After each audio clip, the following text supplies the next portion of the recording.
Bah là c'est vraiment un tournoi qui est très important et qui est souvent extrêmement relevé. Et donc là elle s'est mis le public à dos, il y a tout le monde qui l'a hué. Au niveau de la qualité de la terre battue, c'est quelque chose d'assez exceptionnel. Ah oui, attends, je suis quand même un bon ami. Et on entend un bruit terrible et c'était lui, Zivo, qui avait mis une droite à son fils parce qu'il venait de perdre un match et le petit il était allongé juste dans la rue comme ça. Alors on a vu un coup avec le prince, ouais, c'était très sympa. La Mout, il nous a donné sa raquette cassée à Monte Carlo. Je cours après un jeu quand tu m'emmerdes. Et ça c'est souvent. Bon match. Eh bien bonjour, comment ça va Enzo? Impec et toi Max? Bah ça va super, on est sur un des plus gros tournois ITF junior du circuit junior du coup. C'est ça. Et toi tu gères la com, tu gères quoi? C'est ça, je gère la com du tournoi et puis la com du club à l'année. Ouais. Et bon pour le tournoi on a pas mal d'activités. Propre, tu nous as fait venir du coup pour découvrir Beaulieu-sur-Mer. Tu vas nous montrer un peu, là on va faire un petit tour du proprio et puis nous donner quelques infos un peu coulisses, backstage, tout ça quoi. C'est parti. Allez je te suis. Donc la centrale c'est ça? Donc là cours central, cours principal. Christophe directeur du tournoi, Christophe Ribeiro. Bonjour Christophe. Salut. Enchanté. Enchanté. Donc le directeur du tournoi.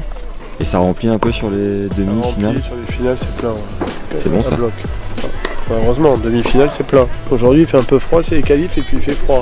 Ouais. Si ça fonctionne, il faut qu'il y ait du beau temps. D'accord. Voilà. Bon, début de semaine ça va être compliqué. Début de semaine, on est en train de penser d'aller mettre des rustines dans le ciel là pour voir, mais parce qu'elle va être très compliqué. Et c'est pas quoi de chance. Vous pouvez me dire dans les grandes lignes l'histoire du tournoi, quand est-ce qu'il a été créé et ce qui fait sa spécificité? Il a été créé il y a 30 ans. Et ensuite il a commencé en grade 5. Il est monté en grade 1 en 2005. Ok. Ensuite les grades 1 ils ont été transformés en J300. Depuis 20 ans, il est en grade J300. Voilà, c'est le premier tournoi après Roland, c'est le plus fort après Roland. C'est propre hein? C'est beau. Et vous voilà. Qui êtes-vous? Parce que je vous connais pas, désolé mais on fait connaissance. Moi je suis Christophe Ribeiro, je suis directeur du tournoi, le directeur du club. Ouais. Ça fait 19 ans que je suis directeur du tournoi. Ok. J'ai grandi ici. On a fait pas mal de transformations pour le tournoi, pour les joueurs. On a été plébiscité cette année sur l'ITF par la qualité d'organisation du tournoi, la longévité. On a essayé de faire en sorte de faire un beau tournoi et on a la chance d'être dans un très beau site. Et pour les joueurs c'est super parce qu'ils sont pas parqués à un endroit, ils repartent le soir, ils sont libres. L'hôtel est à 300 mètres, la mer à 200 mètres, les commerces à 300-400 mètres. Pour les gamins, c'est top. C'est top. Il fait du bon boulot ce gars-là? Excellent. Ah ouais? Ça dépend. Faut aller prendre avec la caméra, mais sinon il est pas mal. C'est un très bon gars. Un passionné. Voilà. Bon, merci de votre accueil en tout cas. Plaisir. Merci Christophe. Donc Christophe a le sourire. Voilà. Ça va être le plus beau jour de la semaine, donc profitez. Hein. Le prix de l'inscription là, tu peux me dire combien ça coûte pour jouer ici? Ouais. Le prix de l'inscription, alors il me semble Qualif et tableau? C'est le même prix que qualif ou tableau et il me semble qu'il est à 120 ou 130 euros. Juste l'inscription et après pour les joueurs il y a tous les frais d'hôtel etc. à prendre pour le coach et compagnie. Cordage, nourriture. Voilà, la classique. Donc toi tu gères la com aussi chez Piatti hein? C'est ça. L'ancien coach de Sinner, Gasquet, du beau monde. En Italie là-bas à Bordighera. Juste à côté, à une heure d'ici. T'es full fluent en italien? Exactement. Ah c'est fort. Enzo Amari, c'est propre. Et tu vis là-bas? Tu vis où? Moi je vis à Nice, donc à 10 minutes d'ici, à peu près 10-15 minutes d'ici. D'accord. Et puis je vais au Piatti Tennis Center plusieurs fois par semaine, 2-3 en fonction des missions que j'ai. Et puis j'ai la chance de faire des beaux tournois comme Beaulieu. C'est qui les grands noms qu'on gagnait ici? Je vais te faire les grands noms les plus connus. On a le dernier, on va dire, Nikolai Budkov, on peut le considérer comme un grand nom, ou Taira Grande, c'est déjà des beaux petits noms, mais il y a Holger Rune qui gagne ici en 2019. Ouais. On a eu Swiatek aussi en 2016. On a eu du Zverev en 2014. Ouais. On a eu du Rybakina en 2017. Draper 2018 également. Arthur Cazot, petit Frenchie. 2019 aussi, la Man avec Holger. Belinda Bencic en 2013. Hubert Hurkacz qui est aussi parrain de l'édition de cette année, qui a justement fait finale en 2015, donc il y a 10 ans tout pile. Andrei Rublev en 2014, sachant que 2014 peut-être la plus belle année du tournoi quand on y repense maintenant. Finale Rublev-Zverev. Donc plutôt sympathique pour les passionnés. Ouais. Et à savoir que c'est Rublev qui avait gagné. Pour continuer, bien qu'Andrzejczuk par exemple aussi qui est 2015, qui gagne il me semble, Borna Koric 2013. On a du Alexander Bulbi aussi 2015. Et voilà, et après il y a tout un tas d'autres joueurs, là on a cité que les principaux, mais voilà, il y a pas mal de joueurs qui font le tournoi en général chaque année sur le tableau. Hello tout le monde. Ils sont bons les gars. Putain, je suis avec les gars de la Tribune Bleue. Ça va ? Ça va Max? Enchanté. Salut Max. Comment c'est vos prénoms? Samuel. Augustin. Et bah trop cool de vous voir ici à Beaulieu. Ouais. Vous êtes venu foutre le feu un peu, c'est ça? Carrément. Une journée juste, mais foutre le feu, ouais. Rapide. Ouais. Vous étiez à Monte-Carlo, vous passez à Beaulieu, ensuite vous enchaînez à Barcelone. Ouais. On était à l'UTS de Nîmes aussi juste avant. Ah ouais, bien. Et après on va à Madrid. Putain, solide. Ça s'arrête jamais. Elle est belle la vie. C'est très belle, t'as de la chance ça, ce mois-ci. Énorme. Du coup, comment ça marche la Tribune Bleue les gars? Comment vous avez atterri ici sur un ITF junior? Vous êtes passionné, mais enfin quand même quoi. Passionné. Bah, du coup l'histoire du projet, c'est une bande de 8 potes. On a fondé ça il y a 1 an. Ouais. Et donc aujourd'hui on a créé une page Insta, du coup on voyage, on encourage les Français un peu partout dans le monde. Et là du coup pour 1 mois et demi on est à 100% sur le circuit. On était du coup à Nîmes, Monte-Carlo, et là on est à Beaulieu pour une journée. Et après on enchaîne du coup avec Barcelone, Madrid. C'est assez exceptionnel, c'est pas toujours comme ça, mais là du coup avec nos études ça concordait bien. Du coup on avait une petite pause pour pouvoir faire ça à fond pendant 2 mois quoi. Et vous êtes en études ensemble? Non. Pas ensemble. Moi je suis étudiant à Lille. Ouais. Et donc je suis en césure entre ma 4e et ma 5e année. D'accord. Et également aussi en césure entre ma 4e et 5e année, mais à Angers moi. Ok. Et vous arrivez à valoriser un peu cette expérience en mode pro ou c'est vraiment pur perso? C'est possible de valoriser sur le CV parce qu'on discute un peu avec d'autres marques, on discute un peu avec la Fédé. Donc sur ce point-là, c'est toujours enrichissant de faire des appels avec eux, de discuter comment on peut travailler. Mais nous, c'est vraiment un projet associatif, c'est de kiffer entre potes, et de ramener le maximum d'ambiance dans les tribunes de tennis. Ouais. C'est vraiment de kiffer. Ouais. Par rapport à cette image-là, c'est en tribune, on est juste là pour encourager, mettre l'ambiance et tout. Mais c'est vrai que derrière, c'est assez professionnalisant quand même parce qu'on doit quand même monter un site internet qu'on est en train de travailler actuellement. On a quand même les réseaux à gérer, on a aussi quelques relations avec des sponsors, avec des tournois. Donc c'est assez professionnalisant là-dessus et bon après en tribune c'est l'ambiance. C'est l'ambiance quoi, c'est le feu. C'est freestyle. C'est freestyle comme on dit. C'est énorme. Et vous bougez à vos frais? Comment vous gérez quoi? Pour l'instant pour la tournée de ce mois-ci on se débrouille, on loge chez les potes. Par exemple ici à Beaulieu on a Enzo qui nous invite, donc on a logé chez lui toute la semaine pour aller à Monte-Carlo. On a des potes chez des potes, pareil à Barcelone, Madrid et tout, donc ça c'est assez simple. Et niveau déplacement, on avait payé nos billets un peu à l'avance, donc on n'a pas payé très cher. Et pour les places, on essaie de se débrouiller à gauche à droite pour se faire inviter, sinon c'est hors de prix quoi. Surtout à Monte-Carlo la semaine dernière. Tu m'étonnes. Heureusement qu'on n'a pas payé de ticket quoi. Et sur 8, il y a une sorte d'organisation en interne, un boss, c'est Sam le boss. Hein. Non. Un vice-captain, comment ça marche en fait? On est plus ou moins, parmi les 8, on est plus ou moins investi sur le projet. Voilà, on était 8 en vacances ensemble, donc on va dire que c'est les 8 fondateurs. Mais maintenant la tribune bleue c'est ouvert à tout le monde. Le but c'est d'être le plus possible en tribune et le plus possible à mettre l'ambiance en tribune. Et il n'y a pas de question de fondateurs, de personnes qui ont rejoint et tout. Maintenant on est tous potes, tous ensemble. À Roland, à Bercy, partout. Moi j'étais à Bordeaux, on se fait des potes de partout des Français. Et après on garde contact et dès qu'on peut remettre l'ambiance en tribune ensemble, on le fait quoi. Et comment on rejoint la tribune bleue?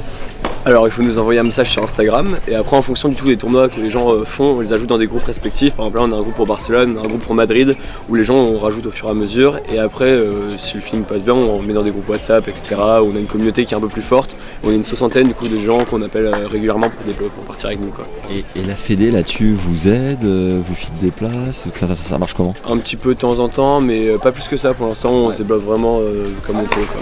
C'est vrai qu'après si on veut passer un next step pour le projet, vraiment être présent sur le plus de tournois possible et tout, il va falloir qu'on se fasse aider un peu par l'extérieur, par des partenariats etc. pour financer plein de projets. Mais pour l'instant c'est un peu à la wall again j'ai envie de dire. Et ça parle un peu pour la suite? Vous sentez que les signaux sont ouverts ou ça dit quoi? C'est assez long les process etc. Mais on a des contacts avec qui on parle de temps en temps par la Fédé et tout, mais il n'y a rien de trop officiel pour l'instant. Voilà. C'est les joueurs vraiment qui vous aident, qui vous mettent des invites. Les joueurs ils sont à fond sur le projet, c'est les joueurs ils kiffent qu'on les encourage, du coup ils nous invitent, ils nous disent de venir à gauche à droite, du coup en fonction de ça on a nos petits chouchous qu'on aime bien aller encourager. Ouais. C'est vrai que le projet il a du sens parce que les joueurs adorent ça, c'est les premiers à nous inviter, c'est les premiers à nous dire si vous avez besoin de place les gars envoyez-moi un message et c'est parce que les joueurs adorent que le projet a du sens. Et en gros, sur un tournoi, un joueur a tout le temps des invites à chaque match, c'est ça? Non, malheureusement. Pas à l'étranger?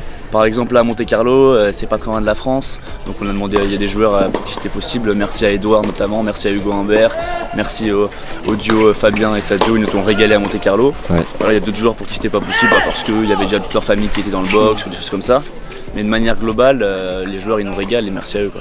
Et par exemple à Bucarest on va dire. Ah, mais là c'est sûr qu'il n'y a pas de la famille. En fait c'est les joueurs ils donnent la priorité à leur famille, ce qui est complètement normal. Mais le joueur a des tickets quand même à chaque match. Ils ont des tickets souvent, ok. Etc. Ok, tout dépend qui l'invite en fait. C'est ça. Mais après le truc c'est que si on veut être 30 en tribune à mettre l'ambiance pour le joueur, c'est pas en passant par le joueur que ça va être possible parce qu'il n'aura pas 30 invitations. Ouais. Par contre là il faudra parler avec les tournois ou avec des sponsors qui ont des places et tout, c'est là où ça va être possible de se développer si on veut faire grossir le truc. Et meilleure expérience vécue so far? Bah, Roland Garros, la première édition, on le avait... premier match hein. Et le premier match, Gap de Bru contre Vachereau sur le 14 à 11h le lundi matin. C'était un truc de taré. Tu te vois. Ouais, et moi j'ai une incroyable. deuxième bonne expérience que j'ai bien aimé, c'était au JO, c'était le double mon fils Roger Vasselin, c'était un truc de dingue. Tout le monde qui était en bleu, blanc, rouge, ça chantait, c'était incroyable. Fabuleux. Bon les gars, on va voir un peu comment vous faites. Là, il y a un match à suivre aujourd'hui en particulier. Ouais, là-bas sur le cours central. Il y a Yegor qu'on peut aller voir, et on l'a vu avant, il nous a dit allez les gars, encouragez-moi un petit peu, donc on peut aller faire un petit tour. Hein. Ouais. Yegor contre un Italien, je pense qu'il y a moyen de se chauffer là-bas un peu. Et il y a une autre affiche après ou il y a que celui-là pour le moment? Bah après on a un avion pour Barcelone donc... Bon, on va tout miser sur celui-là. Allez, go, c'est parti.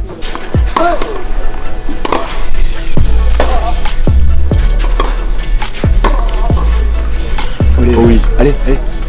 Vamos! Allez! Max, j'ai une petite question pour toi. Ouais. Devine quel joueur français c'est sur la photo. Là c'est nous derrière en tout cas, ça c'est une question que je peux te donner. Il met le doigt sur... derrière l'oreille, il veut du bruit. Oublie pas ce qu'on t'a dit pour l'interview avant. Mais je sais pas comment on parle. Les gars, je suis sur la technique moi. Ah, c'était à Roland? Ouais. Ah oui, c'est Gab. Ouais, Gab de Bru, oui. Vous êtes là les gars. Et qui vous régale le plus parmi ceux qu'on vient de citer là? En termes d'invite par les joueurs? Ouais. Arthur Rinder. Ah ouais? Arthur Rinder, il nous avait beaucoup régalé à Bercy. Okay. Donc encore un grand merci, grâce à lui on a pu profiter toute la semaine, donc Arthur Rinder. Et la Mout, il kiffe aussi l'ambiance, non? Bah, la Mout, il nous a donné sa raquette cassée à Monte Carlo. Donc effectivement, on a merci la Mout encore. Hein. Et sinon, ouais, c'est un joueur frisson, il est hyper kiffant à regarder jouer. Franchement, à regarder, c'est incroyable. Joueur frisson. Un joueur frisson, carrément. On prend tous les joueurs. Vous pensez qu'à terme, vous pouvez vivre du projet Tribune Bleue ou ça dit quoi? Pour l'instant, c'est vraiment un projet associatif. L'objectif, c'est vraiment de redynamiser les tribunes, de montrer une bonne image du tennis, de créer une communauté supporters français, une bande de potes, quoi, créer une grande bande de potes, vraiment projet associatif. Ouais. Après, effectivement, s'il y a des marques qui peuvent nous aider pour créer des gros projets, des événements, etc., c'est vraiment intéressant, mais tout ira dans la caisse de l'association, quoi. Ça ira pas dans le poche pour l'instant, c'est évident. Ouais. Bonjour mec. Ça va? Ouais. Enchanté. Qu'est-ce que t'as pensé de la partie? Bon, ça va après, c'est un premier tour, tu vois, je me sens bien joué, mais je me suis débrouillé. Non, ça va, c'est cool. T'es à combien au classement français? Je suis à 1,6 là. Ok. Voilà. Ça t'a fait combien? Pas 0. Ça accroche à -2, mais. Classement ETF, t'es combien? 1800. Pas énorme, j'en joue pas énormément, mais ça va, c'est quand même bien. J'ai les tournois ici, quoi, c'est cool. C'est ta première année? En junior? Non, je commence ma deuxième là. D'accord. Je commence l'année dernière et voilà. Et t'es d'origine quoi? Russe. Franco-russe, j'ai la double. Voilà. Tu parles russe? Un peu. Pas mal le style, hein? T'es là, hein? T'as vu? Ah mais... De base, ça part d'un gars, j'ai perdu sur un match, donc... Ah bon? Ouais. Genre mèche blonde si tu perds. Ouais, mais de base, tu sais, j'ai genre boule à Z, quoi. Ah bon? Ouais. Non, c'est longtemps, c'était en octobre. Tu t'es rasé la tête suite à un match? Un buzzcut, quoi. Tu sais ce que c'est une buzzcut? Genre vraiment court, quoi. Ok. Ouais, je l'ai fait, bon là, ça repousse et... Ok. Ouais, tranquille. Ah, mais ça... Ouais, c'est ça. Tu rejoues ce soir, là, parce que comme ils annoncent de la pluie demain, ouais, ça double. Ouais. Tu connais le gars? Peut-être un français, mais non, je sais pas. Ok. Bon, on reviendra voir ça. Ouais, parfait. Bon match. Ciao, mec. À la prochaine. Demi-finale de Monte-Carlo et juste derrière, petit player lounge. Ça chill sec ici. Le resto hyper pratique, stand cordage qu'on va aller voir. Bon, du coup on est sur le stand cordage. Combien de raquettes à peu près par jour vous voyez passer? Là c'est très calme pour le début des qualifs. Là on est à peu près à entre 20 et 30. Ok. Et la pause c'est combien? C'est 14 €. Ça reste correct. Et ça va s'accélérer à partir du début du tableau final où là on est plutôt entre 30 et 50 raquettes. Ok. Et tu vois une différence de tension par rapport aux adultes chez les pros par exemple? Ça varie comme chez les pros. C'est quoi là par exemple les plus hautes et les plus basses? Là pour l'instant les premières, là, les plus hautes on était à 24 ouais. Et la plus basse à 20. Ok. Mais ça arrive souvent sur les juniors qu'il y en a qui montent même à 26 et qui descendent à 17-18. Et globalement, tu observes quoi sur les dernières tendances, on va dire? Alors là, cette année, ce qui nous a surpris, c'est il y a pas mal de joueurs qui jouent avec des raquettes plus légères qu'avant. Ok. On est sur des 280, 285. Ah ouais. Il y en a qui jouent en 300 ou un peu plus lourd. Ouais. Mais les années précédentes, il n'y avait pratiquement jamais de joueurs qui jouaient avec des raquettes plus légères. Et tu penses que c'est pour prévenir un peu les blessures? Je ne sais pas si c'est ça ou si c'est les gabarits peut-être un peu plus petits. Ouais. Et peut-être que c'est aussi des joueurs qui sont peut-être avec 1 an ou 2 ans de moins. Je ne connais pas tous leur date de naissance exacte. Ouais, ouais. Et sur les tensions? Une moyenne entre 22 et 24. Et toi, tu mets combien de temps par raquette? Un quart d'heure. Un petit quart d'heure? S'il faut aller plus vite, on va un peu plus vite. T'es cordeur pro depuis longtemps? Ça fait très longtemps que je corde. Ah ouais? T'as fait des grands chelems un peu? J'ai pas fait de grand chelem, mais je corde toute l'année à l'Académie Mouratoglou. Ah oui, d'accord, ok. Bon, Yann, merci beaucoup. Avec plaisir. Bon, en mode capuche, il va bientôt pleuvoir. Faut que j'en profite, il y a des cours juste derrière là. Et en face, regardez bien le kiff à littéralement 100 mètres. Tapis rouge en plus. On se fout pas de nous, clairement. Là, tu mets un grand soleil là-dessus. C'est pas la même. Un kiff, non? Bon, là, il pleut, c'est pas de chance, mais un kiff quand même. Allez, on y retourne. Comme numéro 3, ça y est, j'avais raison. J'avais dit que le 3 sera lui. Je coche, tu sais pourquoi? Parce que ça va aider aussi les personnes qui s'occupent des hôtels, de la nourriture et tout. Donc ça aide tout le monde, tu vois. C'est qui ton joueur préféré? Non, c'était Ferrero, pour moi, était parmi les meilleurs, tu vois. Meilleur à tout point de vue. Tu vois. Sympathique aussi? Oui, sympathique. Oui. Et Zverev, Holger, Tsitsipas? Tsitsipas, c'est plus ou moins, c'est un collègue, il est grec comme moi. Ah oui. Alors je l'ai eu 2 années de suite. D'accord. Il était bien, Tsitsipas. Il était bien. C'était le chouchou, quoi. Non, il n'était pas chouchou, mais on essayait de l'aider, oui. Et Holger? Holger, il était entouré par 2 ou 3 coachs, donc il était bien entouré, hein, mais il était très très sympathique, très bien, bien. Ouais. Et tu nous expliques un peu c'est quoi ton métier ici? Mon métier? Ton métier, qu'est-ce que tu fais pendant le tournoi? En principe, je m'occupe de tout. Non, c'est vrai. Oui, je m'occupe du practice, tout ça, d'accord. Le matin, j'ouvre les bureaux, c'est moi qui ouvre, j'ai la clé du bureau, c'est moi qui fais, qui ouvre. Je m'occupe, par exemple, Christophe dit, ah, celui-là, il a mal garé, il faut que je cherche.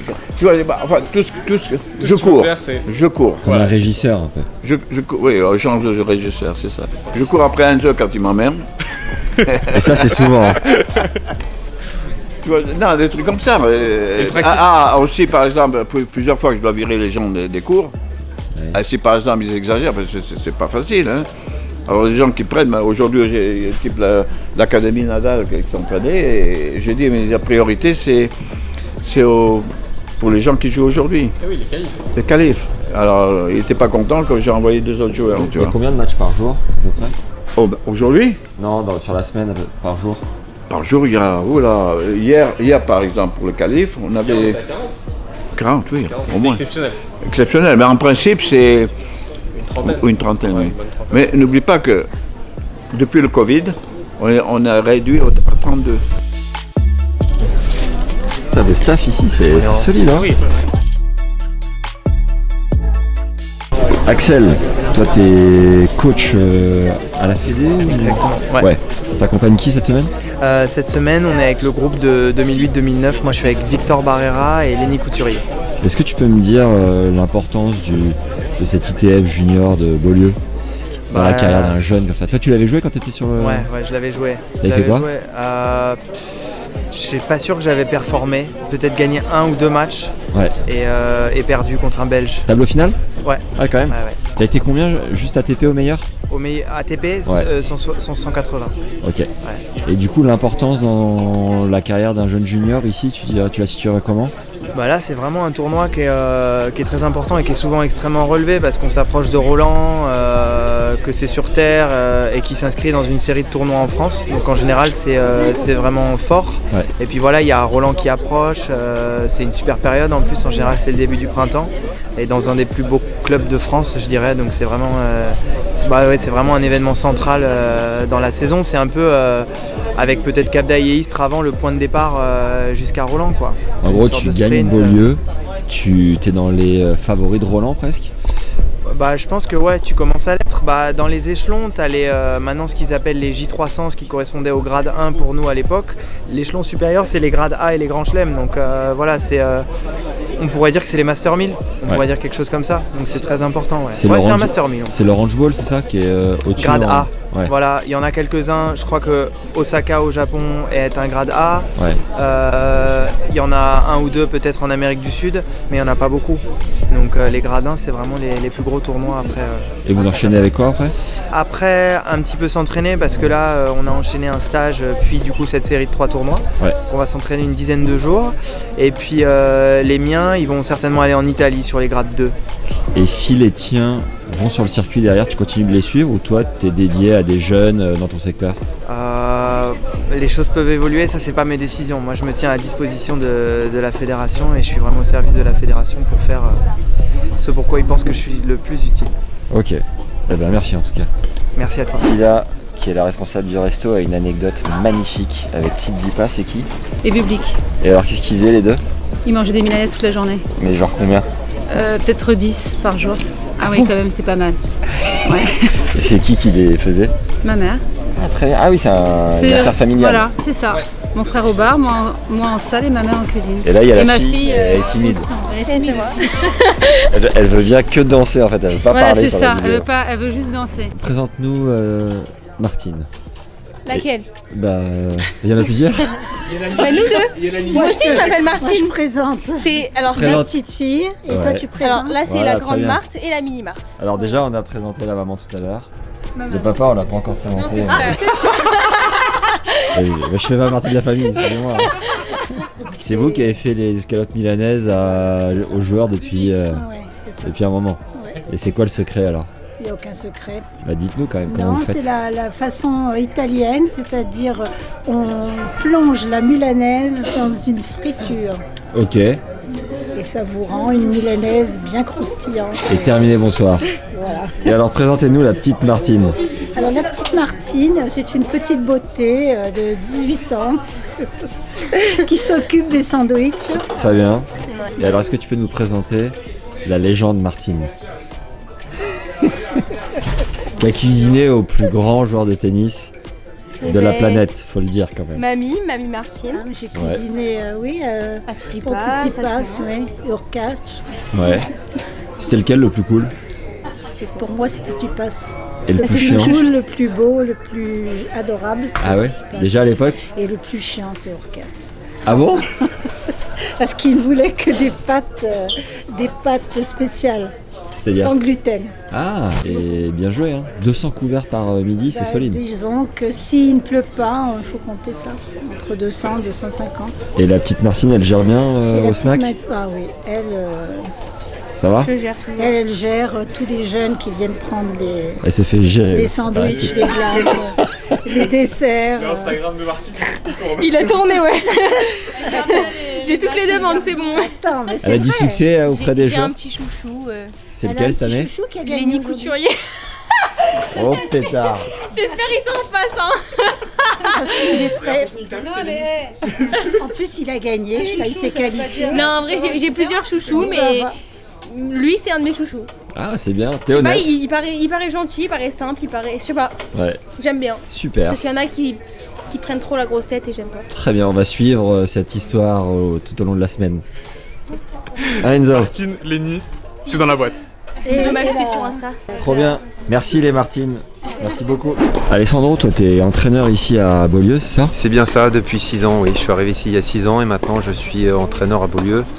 Je suis responsable de l'école de tennis et responsable du centre d'entraînement. Et donc tu étais à -4 à la grande époque, tu faisais tous les tournois dans le coin? À la grande époque, oui. Et là tu me disais que tu parlais de la qualité des terrains qui est folle parce que c'est des artisans italiens qui viennent les faire, c'est ça? Qui viennent les faire, et c'est vrai qu'au niveau de la qualité de la terre battue, c'est quelque chose d'assez exceptionnel parce qu'après, mettons, de grosses averses ou pluies fortes, on a la possibilité de pouvoir jouer 2h30 après, ce qui est très rare dans la région. Et comment ils arrivent à faire ça? C'est la méthode italienne, c'est un secret, ça reste un secret. Ils viennent d'où les gars? De quelle ville? Ils sont pas si loin, c'est à 2h ici de Nice. Ouais. Ils viennent chaque année déjà pour entretenir les terrains, et quand nous les refont vraiment à neuf, ils sont là. C'est 3 artisans italiens, ils ont vraiment la façon de faire pour avoir cette qualité de terre battue qui est quand même extraordinaire. Et que ce soit pour les événements ou pour les tournois ITF, c'est vraiment, on va dire, la marque de fabrique et le point très fort du club. Et à Monte-Carlo par exemple, au Country Club, la qualité est différente? Bah, moi personnellement, je sais que la qualité est très bonne, et surtout pour le tournoi, mais c'est pas du tout la même qualité de terre battue. C'est beaucoup plus rapide là-bas, non? Beaucoup plus rapide. Après, je pense que certains joueurs souhaitent aussi avoir des terrains plus rapides. Là, on est sur une qualité de terre un petit peu plus épaisse, c'est des billards aussi, ouais. Mais elle est différente. Voilà. Ok, cool. Mais vous, c'est une affaire de famille, parce qu'il y a ta femme qui gère le resto, c'est ça? Ah oui. Et ta fille qui gère le snack du tournoi. Exactement. Et moi ici en tant qu'enseignant, mon beau-frère aussi qui est au service restauration, la beau, maman, la grande-maman qui est aussi la cuisinière. Énorme. On y mange très bien aussi. Ah oui, les milanaises. Les milanaises, oui, grand secret aussi, mais beaucoup de joueurs et de très bons joueurs les ont apprécié, ces milanaises, donc ici passe, c'est public. Top, voilà. Merci beaucoup. De rien, merci. Est-ce que vous pouvez me dire le secret du coup là pour que ça absorbe aussi bien la pluie quand il pleut pendant 2 heures et que 1 heure après c'est jouable? Alors là c'est le drainage, c'est-à-dire ce qu'il y a sous les courts de tennis qui capture l'eau donc. Et elle pénètre très vite ici, c'est vrai, parce que le drainage est très bon. Mais après c'est vraiment propre à Beaulieu. C'est vraiment la qualité des cours, le dessous des cours qui est vraiment très performant pour l'absorption de l'eau. Vous, votre prénom c'est Lionel, et ça fait 20 ans que vous êtes responsable de l'entretien des cours ici. Oui. Et comment vous faites pour pas vous lasser? J'adore ça. Ah oui.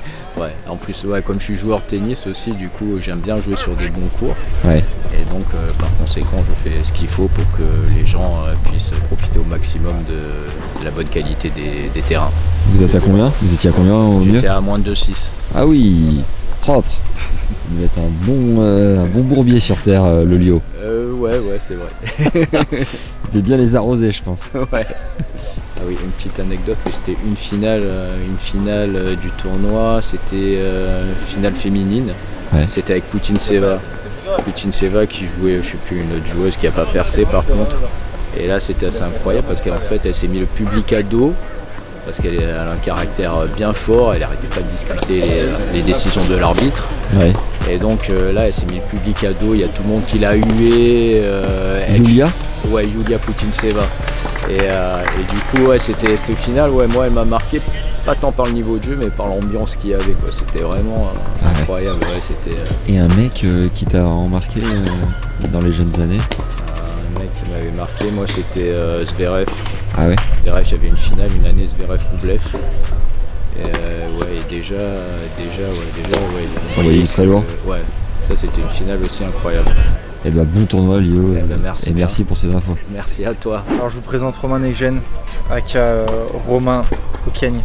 Alors ce bonhomme il est sur Twitter, un peu Instagram, il essaie de se développer, mais c'est quelqu'un qui suit, on va dire, l'actu du tennis et surtout des plus petits circuits en général. Ouais. Les futurs en premier lieu, les challengers aussi, donc il me connaît depuis un petit moment. Trop longtemps malheureusement. Trop longtemps, et en fait c'est quelqu'un aussi qui essaie de donner de la passion à ceux qui sont sur Twitter, qui ont envie de connaître le tennis, et c'est sa passion aussi de regarder les jeunes jouer. Donc on va dire qu'il démarche plutôt sur ça, et il est assez... T'es pas si à l'aise que ça. Non, si, je suis à l'aise. Bah, ça découpe. Tu dois ajouter des trucs, Romain, ou pas? Non, bah, il m'a bien présenté. Non, c'est tout. Je suis plus passionné par des matchs de qualif de Roland Garros que le grand tableau. Je sais pas pourquoi, mais c'est comme ça. T'as combien de personnes sur les réseaux? J'ai 26 000 sur Twitter et 5 000 sur Twitch. Parce que du coup, je réacte les matchs sur Twitch aussi. Ouais. Je lui envoie un sub chaque mois. Il me remercie jamais, mais je lui envoie un sub chaque mois. C'est quoi un sub? C'est un abonnement. Il me donne 4 € par mois. Non, je te donne 5,99 €, mais Twitch te prend un petit pourcentage. Mais t'as vu, attends, je suis quand même un bon ami. Hein. Et du coup, t'as une notoriété qui fait que tu connectes avec les joueurs, ça, parce que tu ne veux pas présenter Gabriel. Bah du coup, Gabriel Debruck a gagné Roland Junior en 2022. Et du coup, moi je suivais Gabi avant qu'il gagne Roland Garros Junior. Et du coup, à cette époque-là, on n'était pas beaucoup à parler de Gabi. Du coup, il voyait forcément ce qui se disait sur lui. Et vu que j'essaye d'avoir un ton plutôt calme et pas être dans la haine, parce qu'on pense que Twitter c'est la haine, mais il n'y a pas que ça. Du coup, Gabi m'a contacté après, et c'est comme ça qu'on est rentré en contact. Un peu pote, voilà, qu'on est devenu pote. Et à Beaulieu, tu fais quoi du coup? À Beaulieu, là du coup je regarde les jeunes que je suis parce que les circuits juniors sont peu diffusés. Là Beaulieu diffuse et c'est le top du top. Mais sinon, hormis les grands chelems juniors, on peut peu les voir évoluer, donc ça me permet de voir un peu l'évolution et de rencontrer un petit peu les joueurs que je suis toute l'année. Tu vas aller voir Gabi là où il s'entraîne à Bordighera ou pas? Je crois qu'il veut pas de moi là-bas. Il a peur que je me fasse repérer, que Piatti devienne mon entraîneur. Je pense. Mais je pense que Piatti pourrait me permettre de monter seconde série. Seconde série, troisième, tu penses? déjà. Oui, je sais déjà. Vous avez déjà tapé ensemble ou pas? Non, il a peur. Jack revers, je pense qu'il a peur. Jack coup droit. Tu m'aurais dit Jack coup droit encore, je t'aurais dit mais en revers, je suis monstrueux. J'ai fait une Jack revers avec le monsieur qui est derrière la caméra. Ah, je m'en rappelle, hein. C'est vrai. C'était pas bien beau ton revers. Mais c'est mon coup de fort. Ça le part. Tu la mettras quand même à la caméra celle-là. Lenny. Depuis. Ça va et toi? Depuis le séminaire BNP. T'es là, tu suis. Eh ouais, je suis là. Bon, tu t'es qualifié tableau final. Ouais. Ça représente quoi pour toi le tournoi de Beaulieu, tu peux nous dire? C'est vraiment un excellent tournoi junior. Voilà, c'est un des plus gros en France après Roland. Il y a vraiment beaucoup de bons joueurs, voilà, des excellents joueurs, des gros juniors qui sont là. Donc se qualifier, c'est une bonne chose. Maintenant, voilà, on va essayer d'aller performer dans le tableau et de passer le plus de tours possible et pourquoi pas aller gagner le tournoi, quoi. Et premier tour qualif, un peu compliqué, tu joues un pote à toi. Deuxième tour, ouais, pas évident. Deuxième tour, deuxième tour, ouais, pas évident. J'ai du mal à rentrer dedans, très tendu. Je perds le premier, après j'ai réussi à trouver des solutions. Voilà, on va dire, je suis resté plus calme. J'ai essayé de patienter un peu plus, de faire moins de fautes et voilà, aussi pas vrai que j'ai bien débuté et après voilà, ça a bien fini et j'ai gagné, je suis content. T'es combien là, classement français? -2. Et classement ITF? 350 ouais, 350, quelque chose comme ça. C'est ta première ou deuxième année junior? C'est ma deuxième vraie année junior, on va dire, où je joue presque que des juniors. Mais tu peux encore jouer l'année prochaine? Ouais. Ok. 2008, ouais, je peux jouer l'année prochaine. Bon, t'es large. T'es plutôt bien. Large, non. J'aimerais être mieux, mais voilà, on essaie de travailler tous les jours pour être mieux parce que c'est pas encore ce qu'il faut. Mais ouais, il me reste un an, donc ça va.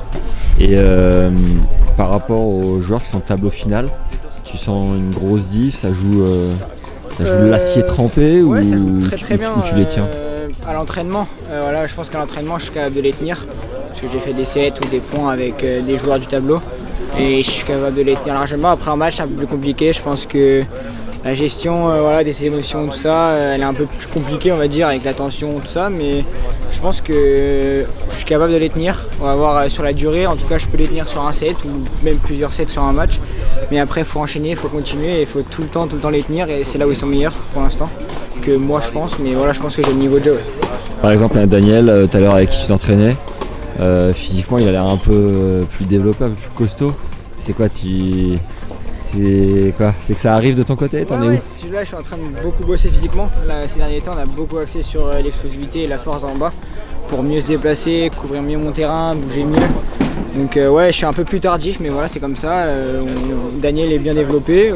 On va essayer de le rattraper parce que c'est vraiment un très bel athlète, on va dire. Mais ouais, il faut que je me rapproche de ça. Et à l'entraînement, voilà, on est presque pareil. Enfin, il est peut-être un petit peu devant moi, mais voilà, on est kiff quoi, mais ouais, c'est un très bon pote en plus. Bon, maintenant un vrai sujet. Est-ce qu'il y a des joueuses mignonnes ou des nanas mignonnes sur ce tournoi? C'est ça qu'il faut que tu nous dises. Concentration, Lenny. Oui, il y en a toujours. Mais j'ai l'impression que plus le niveau augmente, plus il y en a. Donc, ah bon? Ouais, plus on augmente en grade, plus il y en a. Donc j'ai l'impression que les meilleurs juniors sont toutes belles. Mais ouais. Moi, j'ai pas de nom dur précis. pour la concentration? Non, ça va. J'ai pas de nom précis, mais ouais, il y en a quand même. Il y en a pas mal. Donc tu penses que plus tu vas progresser, plus ça va augmenter? Ouais, exactement. Donc c'est pour ça, on va dire, c'est une motivation en plus. Ah bon? Ah, je rigole. Et alors, comment ça se passe? T'as une copine? T'as pas de copine? Non, pas de copine. Ok. Pas pour l'instant. Sur les tournois, de temps en temps? Ouais, de temps en temps sur les tournois, voilà, on parle. C'est à quoi ça s'ajoute sur Insta et puis on voit après? Exactement, Insta, Snap, on se voit, on passe des bons moments, mais voilà, après on se reverra plus, donc ça sert à rien, mais ouais, pas de copine. Bon, bah bon tournoi mon gars. Merci beaucoup. Bon, aujourd'hui, premier tour du tableau final. Ça y est, ça part, les choses sérieuses commencent, un peu comme un grand chelem. On sent la tension qui est pas la même. Et regardez le souci du détail sur le deuxième central. Je suis impressionné. Il y a carrément les affiches. Serviette sur petite chaise d'enfant. Ça pareil, c'est grand luxe. Du coup Romain, t'es en repérage là. Tu peux nous montrer un peu tes notes, à quoi ça ressemble, ou c'est confidentiel? Non, c'est confidentiel. Je les garde pour plus tard. Parce qu'après les marques elles vont se jeter dessus et tout. Mais globalement tu notes quoi? Globalement, tous les Français je les connais, ouais. Mais tous les étrangers je note ce que je remarque, la première impression qu'ils me font. Ouais. Et si je vois un défaut ou un point fort hyper visible. Okay. Parce que généralement j'essaye de voir un max de monde, donc je reste 15-20 minutes sur chaque cours. Mais voilà, et les Français je les connais déjà quasiment tous. Donc, Et là typiquement, si on prend ce beau bébé à droite, point fort, point faible, tu dirais quoi? Déjà beau bébé, donc ouais. Physiquement il est déjà affûté et clairement il le montre et ça frappe fort quoi, ça sort vite de la raquette. Après je suis là depuis 3 minutes donc j'ai pas encore vu le jeu vers l'avant etc. Mais du fond c'est fort. Et sinon Romain, tu te tiens à carreau à Beaulieu parce qu'à tout moment... Ouais, ça rigole pas là. À tout moment c'est pour toi ça. Ouais, je crois qu'ils ont entendu que je regardais jouer des gamins de 15-16 ans, ils sont venus me surveiller de peur. Bon après-midi messieurs. Je vais passer à côté du pire mais c'est pas grave. Bonjour. Bonjour. Comment c'est votre prénom? Annie. Et votre Annie. job à la Fédé? Je suis responsable de tout le suivi vidéo et de l'analyse bioméca. D'accord, et là votre matos il est installé déjà, c'est ça? Oui, il y a 2 caméras qui sont installées, une sur le cours 7 actuellement et une cours sur le 5. Ok. Et comment vous utilisez, du coup, c'est quoi le but de la manœuvre? Alors le but de la manœuvre c'est de prendre des vidéos des matchs hein, et après on fait tout le séquençage des matchs pour donc savoir ce qui s'est passé de telle façon qu'on peut faire un retour très rapide avec les joueurs sur les phases de jeu qui n'ont pas fonctionné et on peut les visionner très rapidement. Et vous analysez les stats aussi? Ouais, on analyse les stats, alors sur ces catégories-là, c'est pas souvent très révélateur, néanmoins ça permet quand même d'avoir une donnée quantifiée de ce qui se passe véritablement, parce que les jeunes n'ont pas toujours conscience de ce qui s'est vraiment passé sur leur match. Quoi. Et vous séquencez à la mano ou vous avez un logiciel? Non, on a un logiciel. Ah, pas mal. Ouais, l'intelligence artificielle, ça aide bien aujourd'hui. Ah, c'est bien, et ça extrait quoi particulièrement? Alors c'est ça extrait ce qu'on demande. En fait, soit on les fait. Ils savent reconnaître s'il y a un coup droit et un revers. Après, ils savent si c'est faute ou bonne. Et après, à nous de choisir ce qu'on veut voir. Quoi. Donc, on peut très bien aller chercher tout ce qui est phase jouée au filet, fini par des volets liftés.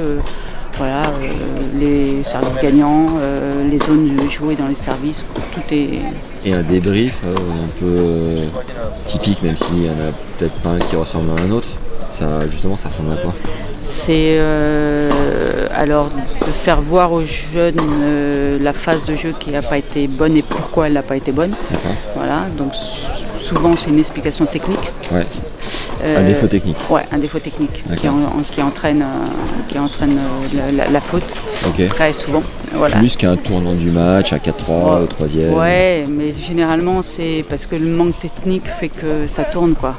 On va dire que c'est plutôt ça en tout cas. Et la question à $25 000 sur un gars qui techniquement n'est pas exemplaire comme un Rafa ou un Danil. c'est quoi votre point de vue là-dessus? Parce que nous, on a un peu l'image de vouloir être parfait techniquement versus d'autres mecs qui ne le sont pas, mais qui ont quand même des carrières de dingue, quoi. Alors, pour dire que Nadal et Medvedev sont pas bons techniquement, je me permettrai pas de dire ça. Au contraire. Nadal. C'est des techniques juste qui sortent un peu très du cadre, particulières, ouais, voilà. Mais néanmoins les principes bioméca sont respectés chez ces joueurs-là pour être aussi efficients, quoi. Okay. Donc après ils ont leur technique particulière, mais nous ce qu'on essaie de faire avec nos jeunes, c'est finalement technique simple pour être à l'heure, parce que le principal c'est vraiment d'avoir un plan de frappe devant pour pouvoir faire ce qu'on veut avec la balle, aussi bien en termes d'effet, en termes de trajectoire. Donc ça c'est vraiment ce qui est le plus important. C'est vraiment la frappe devant, donc ça veut dire qu'il faut une technique simple pour être à l'heure. Après, quand on a cette maîtrise-là, on peut, comme des joueurs pros, mettre un petit peu personnaliser sa technique, mais les principes bioméca sont respectés pour être aussi efficace que ça. Ok. Et vous allez sur combien de tournois dans l'année? Alors je vais sur les plus gros, puisque je suis sur toute la filière de formation, donc je vais sur Auray pour les U12, sur Tarbes pour les U14, sur Beaulieu pour les juniors, sur Roland pour les juniors. Les 4 grands chelems ou que Roland? Que Roland, ouais. Parce que je suis sur toute la filière, donc on ne peut pas tout faire. Et puis il y a tellement un gros travail technique à faire sur les plus jeunes catégories, parce que le but c'est de les rendre relativement propres techniquement à 15 ans. Donc voilà, je me consacre beaucoup sur ces catégories-là. Et après c'est beaucoup plus ponctuel. J'agis même sur les pros, mais de façon très ponctuelle, s'ils ont une demande très particulière, mais voilà, c'est plutôt sur... Vous avez 2 GoPro et vous tournez sur les cours, quoi. Voilà, sinon c'est du travail technique pur, donc c'est une caméra telle que vous avez presque, hein, voilà. Et puis on fait vraiment de l'analyse technique et on débrief quotidien, quoi, très régulièrement. J'étais encore hier sur de practice à filmer du service de certains joueurs ou autres, et on fait des débriefs tout de suite pour leur faire voir. D'accord. Et le coach à ce moment-là, il n'y a pas un tout petit conflit de se dire lui il l'avait pas vu, ça peut être une question un peu d'ego parfois de se dire tiens j'avais pas vu ce truc là. Non, tout le monde le comprend en bonne intelligence et tout? Alors, pas tout le monde, mais le but c'est que nous on est au service du projet du jeune, donc on n'est pas là non plus pour juger ou pas juger. Puis c'est facile avec une caméra de faire du ralenti, de regarder plus en détail et de voir donc plus de choses que quelqu'un qui a son œil juste à côté. Donc voilà, et puis plus ça va, plus il faut être précis, donc plus les outils, il faut se servir de ces outils-là.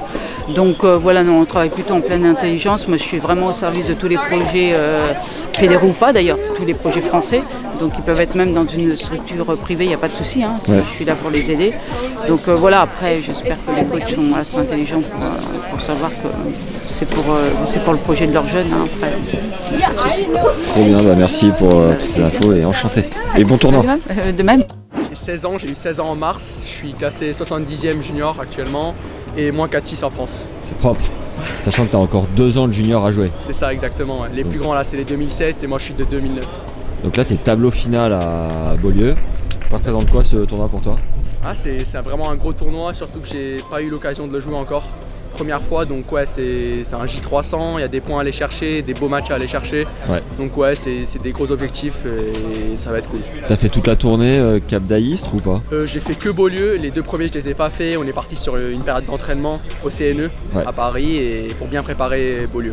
Ok. Qu'est-ce que tu ressens quand tu vois les Bogart qui est déjà invité par exemple sur un tournoi comme à Rotterdam? Des mecs quand on voit la salle qui sont peut-être un peu plus âgés que toi aussi, comment tu te positionnes par rapport à eux? Non, c'est sûr que je dirais que c'est des sortes d'inspiration parce qu'ils sont meilleurs que nous, même s'ils sont pas beaucoup plus âgés, mais c'est sûr que c'est des mecs qu'il faut aller chercher le plus vite possible en termes de niveau de jeu et c'est sûr que c'est hyper propre ce qu'ils font, mais voilà, le plus vite possible on peut les rattraper, ce serait cool, mais en tout cas c'est cool de faire des tournois à côté d'eux et jouer potentiellement contre eux. T'as des points ATP déjà ou pas encore? Pas encore, j'ai eu l'occasion de faire 2 futurs, mais il y a un petit peu longtemps maintenant. Et juste après Roland, je vais peut-être commencer les 15 000. Ok. Voilà. Et c'est quoi ton histoire? Tu viens d'où? Alors moi de base je suis libanais, je suis arrivé en France il y a 3 ans et demi maintenant. Et ouais, j'ai intégré le pôle à Poitiers, j'ai fait 1 an là-bas et maintenant je suis à Paris au centre national, mais ouais, malheureusement la situation au Liban ne me permettait pas de rester là-bas. Donc pour le tennis, tout ça, même pour les études, c'était beaucoup mieux de venir ici, c'est pour ça que je suis venu. Tu bosses avec un ancien pro, Steph Huet. C'est ça, exactement. Depuis combien de temps? Depuis la rentrée là, septembre. Tu peux nous raconter un peu comment ça se passe? Ouais, ça se passe super bien, il y a un contact qui est très sain entre nous deux. Voilà, il entraîne aussi 2 autres joueurs à côté, mais voilà, ça se passe super bien. On est un groupe de 3 joueurs et ouais, c'est lui qui m'encadre et je pense que ça va continuer, on va continuer ensemble, quoi. Tu fais les cours à distance? C'est ça, ouais, on utilise le système Academia, ouais. Sport-études, et du coup ouais, c'est les cours en ligne sur ordinateur et voilà, on a 2 heures, 3 heures de cours par jour environ. Ça va, tu galères pas trop? Ça va, pour l'instant ça va, en seconde on va avoir le bac de français l'année pro, mais pour l'instant ça va. Bon, j'ai posé une question à cet animal qui est juste à côté. Les meufs, comment ça se passe? Bah écoute, on est là, hein, ça va, ça s'arrache. Ça joue Négat ou ça joue 3ème série? Non, ça joue numéro. Ah ouais, numéro. Ah ouais, avec Lenny là, ça joue numéro là, je trouve. Ah, les mecs sont confiants. Ah ouais. Non mais il faut de la confiance, hein. C'est ce qui compte. Bon bah c'est bien mon gars, bon tournoi. Merci. Tu joues qui au premier tour? Je joue un Espagnol que je connais assez bien, jamais joué encore, mais ça va être un bon match. Okay. Voilà. Allez, bon tournoi, à la prochaine. Beaucoup. Merci. Bon, donc c'est le début des simples aujourd'hui, ça on l'a déjà dit, mais c'est aussi le début des doubles. Et toujours très intéressant à regarder cette histoire.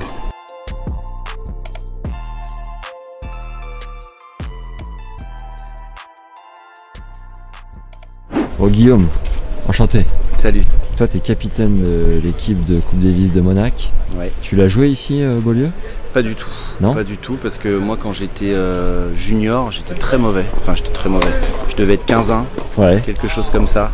J'étais très en retard et je savais même pas que ça existait ces tournois-là. Et t'as été combien au meilleur ATP? Alors en France j'ai été numéro 30 et à l'ATP aux alentours de la 500e place. Voilà. Bah, pour le retard que j'avais, c'est pas mal. Ouais, t'as rattrapé. Et comment t'as fait pour exploser sur le tard comme ça? Je jouais pas beaucoup avant et je me suis mis à jouer un peu plus à partir de mes 17 ans. Et puis c'est monté assez vite. Ouais.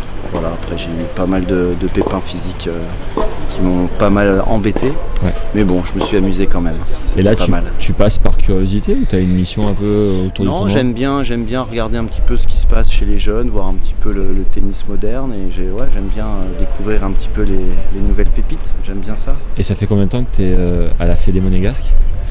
Oh, ça fait depuis 25 ans, 27 ans peut-être, ouais, ça fait très longtemps, c'est une grande partie de ma vie maintenant. Tu peux nous expliquer dans les grandes lignes en quoi ça consiste?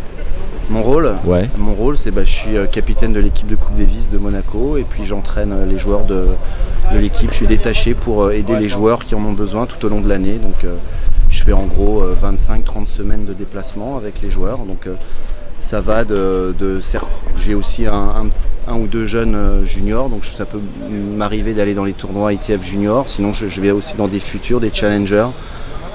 Des ATP et puis des grands chelems aussi avec des joueurs de double notamment. Donc j'ai un peu tout, c'est sympa. Là il vient de se passer un événement historique. Un monégasque qui gagne le double à Monte-Carlo, à la maison. T'as versé ta larme ou comment tu l'as vécu? Ouais, c'était chouette. Franchement c'était chouette parce que vraiment l'histoire elle est rigolote parce qu'il y a 2 ans il avait perdu, Romain avait perdu en finale avec 2 balles de match. Cette fois-ci il gagne en sauvant 2 balles de match. On avait qu'une envie, c'est que ça se reproduise pas comme la dernière fois. Et donc là, ça s'est inversé. Et puis comme quoi, il faut vraiment croire en ses rêves. Et voilà, tout est possible. Des occasions, finalement, il y en a tout le temps. Est-ce que ça permet quelque chose en particulier pour la Fédé? Est-ce que ça assoit, je sais pas, quelque chose? Est-ce que ça débloque? Ça met, je pense, en lumière le travail qu'on accomplit. Ça fait plaisir de montrer un petit peu au monde que le plus petit pays du monde arrive quand même à avoir des résultats un petit peu sympas, quoi. Et voilà, le travail porte ses fruits et puis ça va donner envie à nos plus jeunes de eux à leur tour participer à ce tournoi qui les fait rêver depuis qu'ils sont nés, quoi. Donc voilà, c'est chouette. Petite fête avec Albert après ou pas?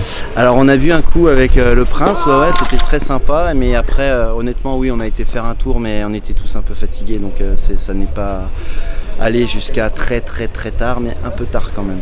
J'ai fait un podcast avec Emmanuel Osner il y a 3 jours. Ah d'accord. Qui m'a raconté un double assez mythique où il jouait avec Monseigneur, comme on doit l'appeler. Ouais.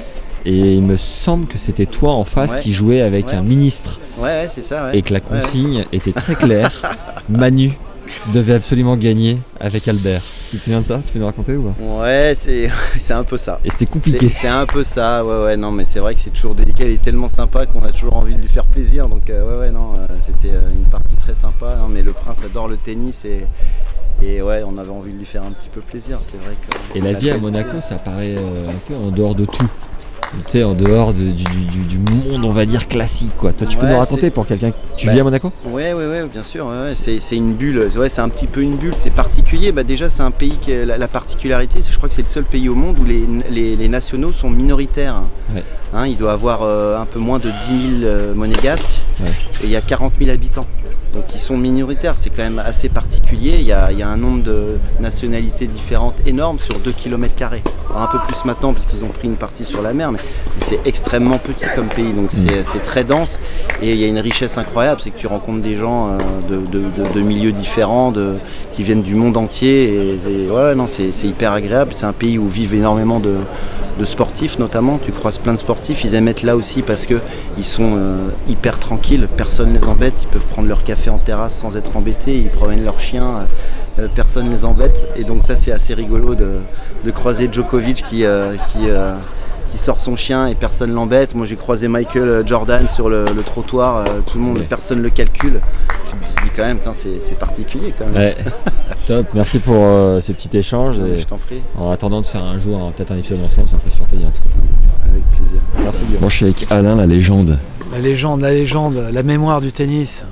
Quel est ton job, Alain, ton poste ici à Beaulieu? Mon poste ici à Beaulieu, je suis co-directeur du club avec Christophe Ribeiro depuis 2006. Et Christophe s'occupe du junior et moi je m'occupe du senior. Et sinon, à la base, je suis brevet d'état, prof de tennis. Très bien.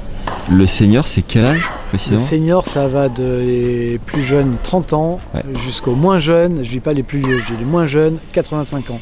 Ah, c'est et propre. C'est propre, c'est sympa et ce sont des catégories de 5 ans en 5 ans. 30, 35, 40, 45, etc. jusqu'à 85.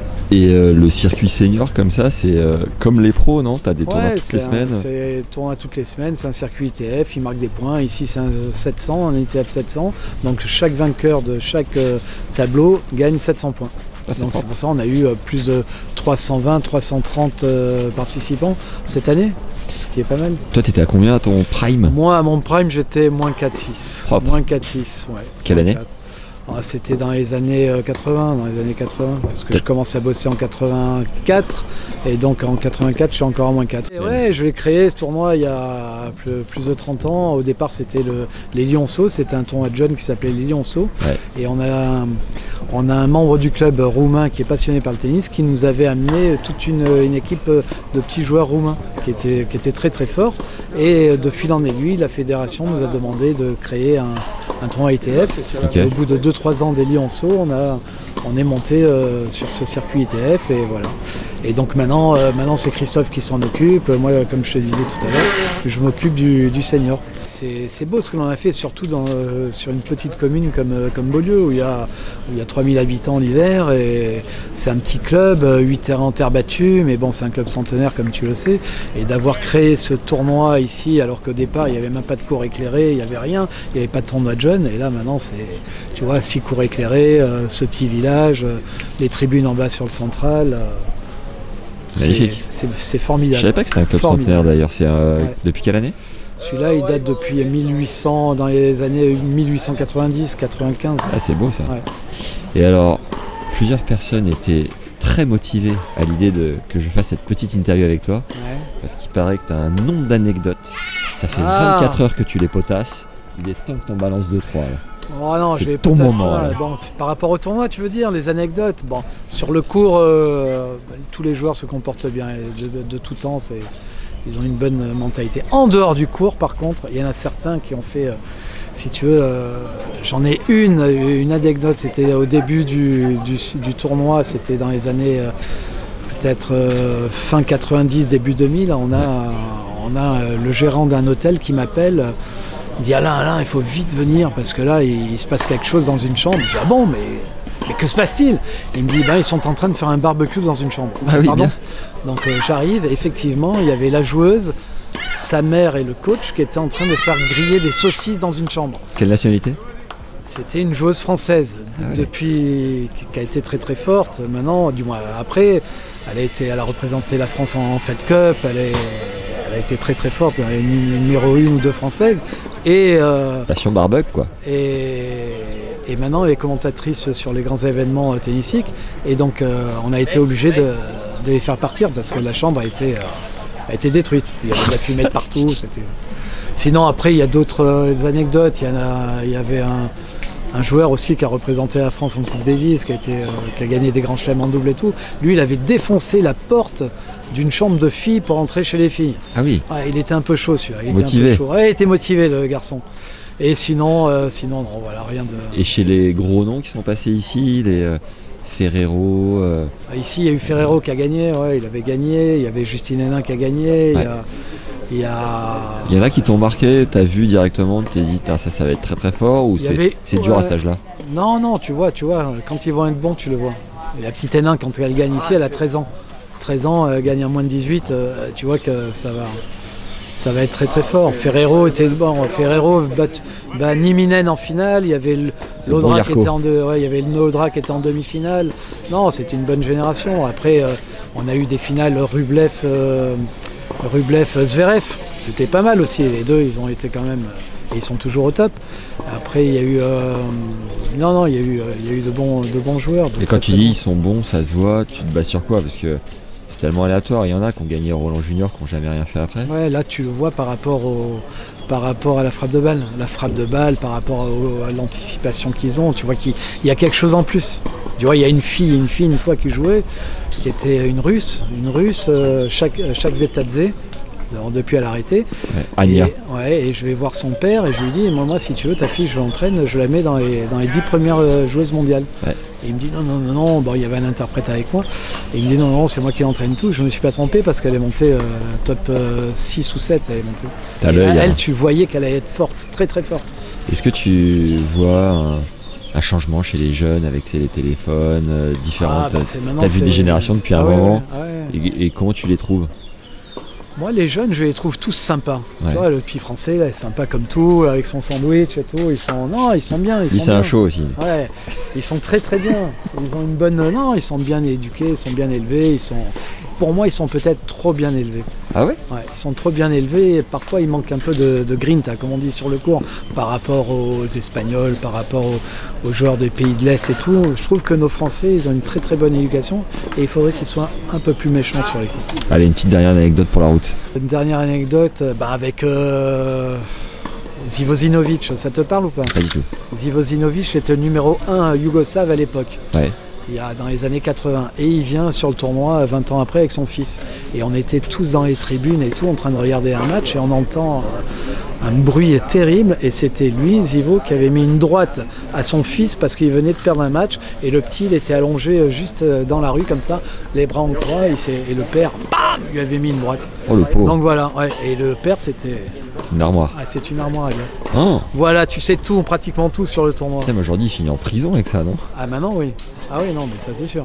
Ah, ça a changé, c'est pour ça que je te dis, est-ce qu'il y a une différence? Il y a une grosse différence entre le tennis des années 80, fin 90 et maintenant. Bon, merci Alain. Peut-être à l'année prochaine pour le senior ou autre. Oui, il faudrait que tu passes une fois pour le senior. Carrément. Avec grand plaisir. Allez, ciao. Merci.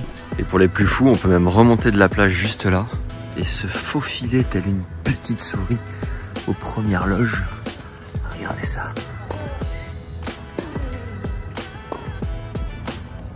Bon, faut être dans une position quand même un peu inconfortable, mais c'est le prix à payer, mon gars. Et ben voilà, je suis sorti des buissons. Ça, c'est mon beau lieu, ça. Ça, c'est mon vrai beau lieu. Hein? Comment ils vont, ceux-là? Eh oui, personne ne fait rien. Alors, comme d'hab, un petit like, un abonnement, peut-être même un commentaire, et à la prochaine. Bisous. Ciao!